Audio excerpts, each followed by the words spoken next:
میرے حضور نے فرمایا ابن آدم کہتا ہے میرا مال، اس کا مال وہ ہے جو اس نے کھایا یا پہنا اور پرانا کر دیا یا آگے بھیج دیا، باقی اس کا نہیں ہے، وہ وارثوں کا ہے۔ مرتے ہی ورثہ بن جائے گا، مرتے ہی ترکہ بن جائے گا۔ کفن بھی میلا نہیں ہونے دیں گے کہ بعض اولادیں تو بانٹ لیتی۔ اللہ اکبر، وہ گھر جو ان کے لیے بنایا تھا ایک رات بھی تجھے اس گھر میں رکھنے کے لیے تیار نہیں ہوں گے۔ آج تیرا نام چھن گیا، آج کوئی یہ نہیں کہتا کہ پیچھے سے مانگے اور حاضر اس چودھری صاحب کے، حاضر اس میت کے۔ آج تو ڈیڈ باڈی بن گیا، آج تو میت بن گیا۔ آج خان صاحب، ملک صاحب، چودھری صاحب، پیر صاحب، مفتی صاحب، تیرے سارے ٹائٹل چھین لیے گئے۔ آج پیچھے اس امام کے اور دعا واسطے حاضر اس میت کے، آج تو میت بن گیا۔ آج تیرا لباس بھی پھاڑ کے اتارا ہے، آج تیرے انگوٹھے باندھ دیے گئے ہیں، ناک میں روئی ٹھونس دی گئی ہے۔ آج تو غسال کے رحم و کرم پہ ہیں، وہ تجھے ادھر الٹ دے یا ادھر پلٹ دے، اب تیرے پاس کوئی اختیار ہی باقی نہیں رہا۔ میاں صاحب بولے جاندی واری ڈرونا بنے ہو تے ہاتھ نہ لاندے ڈرتے۔ آج اولاد بھی دور ہے، پوتے اور پوتیاں بھی ڈرتی ہیں۔ جاندی واری ڈرونا بنے ہو تے ہاتھ نہ لاندے ڈر دے، جنہ لئی تو پاپ کمائے اج کتھے نہیں تیرے کر دے۔ آج سارے چلے گئے، تو آج اپنے ہاتھ سے اپنی زندگی کو سنوارنے کے عمل کی طرف بڑھیں اور راہ خدا میں خرچ کریں، دکھیوں، مجبوروں اور لاچاروں کے کام آئیں۔ اللہ آپ کی مدد کرے گا اور حب دنیا کم ہوگی۔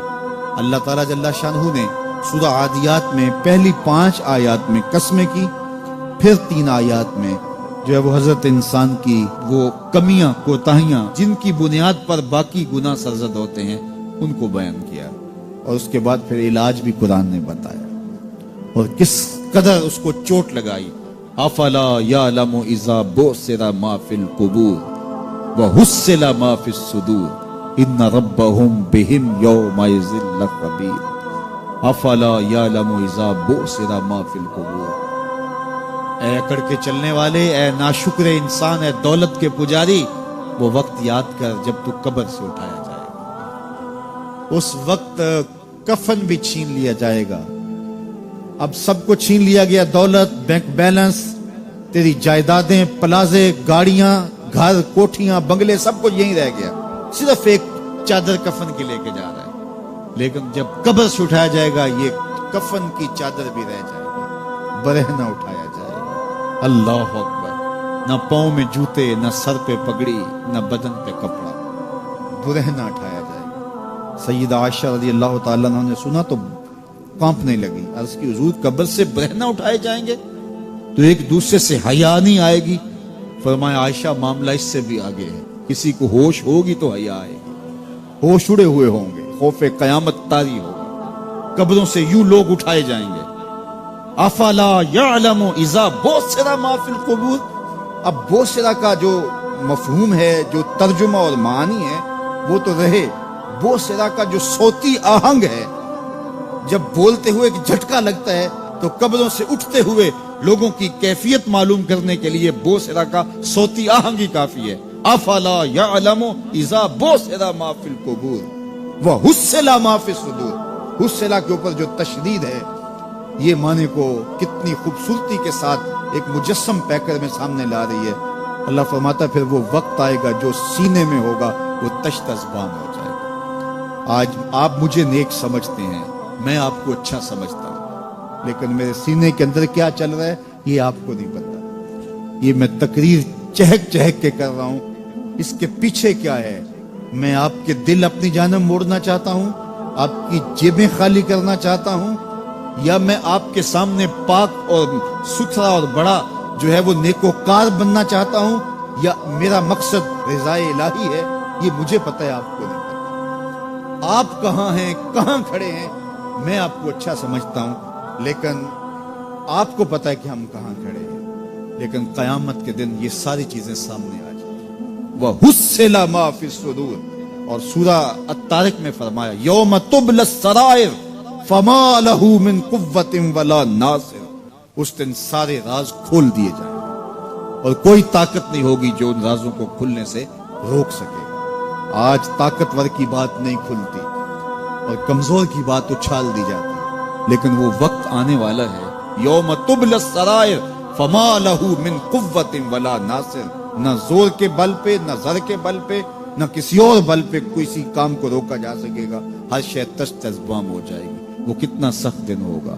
اے داور حشر میرا نامہ اعمال نہ پوچھ، اس میں کئی پردہ نشینوں کے بھی نام آتے ہیں، تو وہ کتنا سخت دن ہوگا۔ وَحُصِّلَ مَا فِي الصُّدُورِ إِنَّ رَبَّهُمْ بِهِمْ يَوْمَئِذٍ لَخَبِيرٌ، بے شک ان کا رب اس دن ان سے خوب باخبر ہوگا۔ وہ آج بھی باخبر ہے، لیکن آج کئیوں کو یقین نہیں کہ وہ باخبر ہے، لیکن اس دن سب کو یقین ہو جائے گا کہ میرا رب اس سے باخبر ہے۔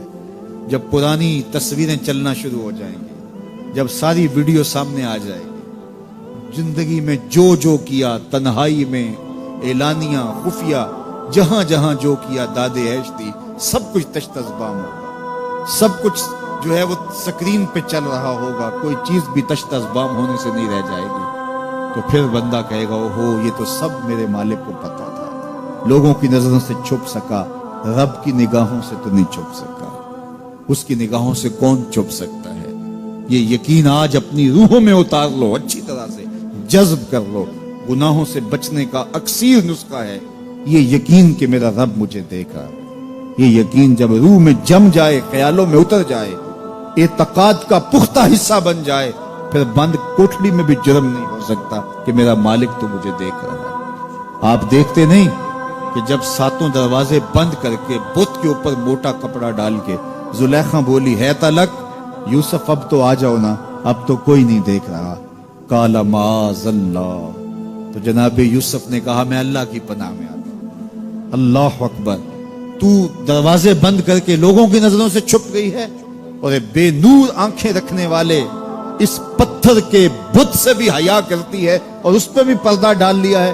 جب تو اس جھوٹے خدا سے حیا کرتی ہے، میں سچے خدا سے حیا کیوں نہ کروں جو ساتویں کوٹھڑی میں بھی دیکھتا ہے۔ اتنی روشنیاں برسی کہ گناہ کا تصور بھی محال ہو، تو یہ یقین کہ میرا اللہ مجھے دیکھ رہا ہے، یہ انسان کی زندگی میں نظم پیدا کرتا ہے۔ آنے والا موسم ماہ سیام رمضان المبارک، یہ ہماری زندگی کے اندر یہ نور داخل کرتا ہے کہ میرا اللہ دیکھ رہا ہے۔ کڑکتی دھوپ، برستی گرمی، زباں کانٹا، ہونٹ خشک، گلا خشک، دروازہ مکفل، ٹھنڈا پانی دستیاب، لیکن ایک گھونٹ بھی حلق سے نیچے نہیں اتارتے کہ میرا اللہ دیکھ رہا ہے۔ وضو کرتے بھی احتیاط کرتے ہیں کہ میرا اللہ مجھے دیکھ رہا ہے۔ کرتے ہیں کہ نہیں کرتے؟ یہ نور ملتا ہے کہ نہیں ملتا؟